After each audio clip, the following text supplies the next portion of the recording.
ರಾಜಧಾನಿಯಲ್ಲಿ commercial gas cylinder ಸಂಕಷ್ಟ ಉಂಟಾಗಿದೆ. ಬೆಂಗಳೂರಿನ ಬಹುತೇಕ ಹೋಟೆಲ್ಗಳು ಸೌದೆ ಒಲೆಗೆ ಶಿಫ್ಟ್ ಆಗಿದೆ. ಗ್ಯಾಸ್ ಮೇಲೆ ಅವಲಂಬಿತ ಆಗಿದ್ದಂತ ಹೋಟೆಲ್ಗಳು ಈಗ ಸೌದೆ ಒಲೆಗೆ ಶಿಫ್ಟ್ ಆಗ್ತಾ ಇದೆ.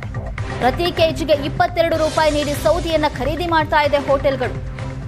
ಹೋಟೆಲ್ನಲ್ಲಿ ಅರ್ಧ ಪ್ರಮಾಣದಲ್ಲಿ ಸೌದೆ ಒಲೆಯಲ್ಲಿ ಅಡುಗೆ ತಯಾರಿ ಮಾಡ್ತಿದ್ದಾರೆ. ಗ್ರಾಹಕರನ್ನ ಉಳಿಸಿಕೊಳ್ಳೋದಕ್ಕೆ ಹೋಟೆಲ್ ಮಾಲೀಕರು ಹೆಣಗಾಟ ನಡೆಸಿದ್ದಾರೆ.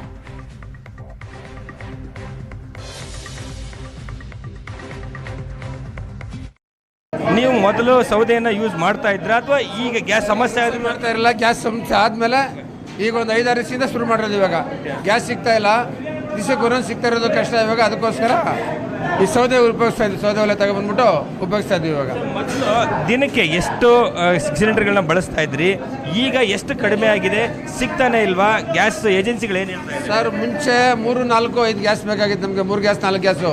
ಇವಾಗ 1 ಗ್ಯಾಸು ನಮಗೆ ಸಿಗ್ತಾ ಇಲ್ಲ. ಇವಾಗ ಅದು ಸಿಗ್ತಾ ಇರೋ ಕಾರಣಕ್ಕೋಸ್ಕರ ಸೌದೆ ಒಲೆ ಹೊಸದಾಗಿ ತಗೊಬಂದ್ಬಿಟ್ಟು ಈಗ ಪ್ರಾರಂಭ ಉಪಯೋಗಿಸ್ತಾ ಇದ್ದೀವಿ. ಇವಾಗ ಈಗ ಕನಿಷ್ಠ 1-2 ಸಿಲಿಂಡರ್ ಸಿಗ್ತಾ ಇದೆಯಾ ಅಥವಾ ಕಂಪ್ಲೀಟ್?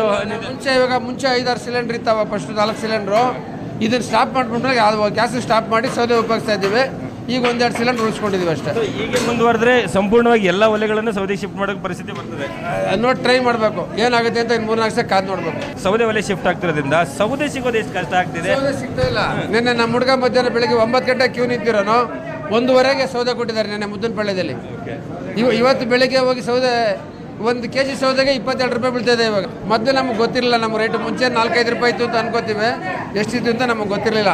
ಇವತ್ತು 22 ರೂಪಾಯಿ ಕೊಡ್ತಂದವ್ ನಮ್ಮ ಹುಡುಗ. ಈಗ ನೀವು ಏನು ಅಡುಗೆ ಮಾಡ್ತಾ ಇದ್ದೀರಿ, ಮೆನು ಏನಾದರೂ ಕಡಿಮೆ ಮಾಡಿದ್ದೀರಾ, ಕಟ್ ಮಾಡಿದ್ದೀರಾ? ಯಾಕೆಂದರೆ ಗ್ಯಾಸ್ ಸಮಸ್ಯೆ ಆಗಿರೋದ್ರಿಂದ. ಸೌದೆ ಆಗಿರೋದ್ರಿಂದ ಮೆನು ಏನು ಕಮ್ಮಿ ಮಾಡಿಲ್ಲ. ಮೆನು ಮಾಮೂಲಿ ಇದೆ. ಮೊನ್ನೆ 1 ದಿವಸ ಕಡಿಮೆ ಮಾಡಿದ, ಏನು ಇರಲಿಲ್ಲ ಮೆನು. ಯಾವಾಗ ಬುಧವಾರ.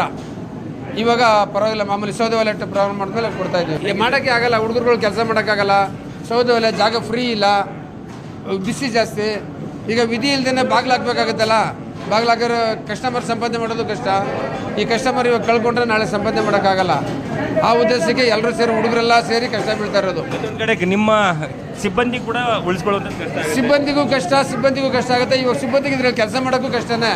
ಈಗ ನಾವು ರಜೆ ಮಾಡಿದ್ರೆ ಸಿಬ್ಬಂದಿ ಏನು ಮಾಡೋಕ್ಕಾಗ್ತದೆ? ವರ್ಷ ಪೂರ್ತಿ ದುಡ್ದಿರ್ತಾರೆ ನಮಗೆ. ಈಗ ನಾವು ಅವ್ರನ್ನ ಕಳ್ಕೊಳ್ಳೋಕೆ ಹೋಗಲ್ಲ, ನಮ್ಮ ಕಸ್ಟಮರ್ ಕಳ್ಕೊಳ್ಳೋಕ್ಕೂ ಆಗಲ್ಲ. ಎಲ್ಲದಕ್ಕೂ ಹುಡುಗರು ಸೇರಿ ಎಲ್ಲ ಕಷ್ಟ ಬಿದ್ದು ಮಾಡ್ತಾ ಇದ್ದಾರೆ ಇವಾಗ.